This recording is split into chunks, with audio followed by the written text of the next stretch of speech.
bola ota bilan onani o'rtasida do'zaxda parda bo'lar ekan. Ota bilan onani gunohi ko'pligidan, qabog'ati ko'pligidan do'zaxga hukm qilinsa, do'zaxga ketayotganda o'sha qiz farzand do'zax o'rtasi bilan ota-onasi to'xta, ey Robbim, men shu dunyoga kelishimga sababchi bo'lgan odamlar shu edi. Otam bilan onam shu edi. Men shularni xonadonida dunyoga keldim. Meni yedirdilar, ichirdilar, tarbiyaladilar, voyaga yetkazdilar. Endi otamni, onamni xizmatini qiladigan paytimda meni boshqa bir xonadonga kelin qilib uzatib yubordilar.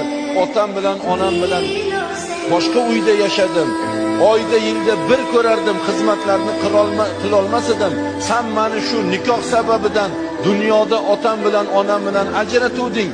Endi bu dunyoda meni otam bilan onam do'zax bilan ajratasanmi?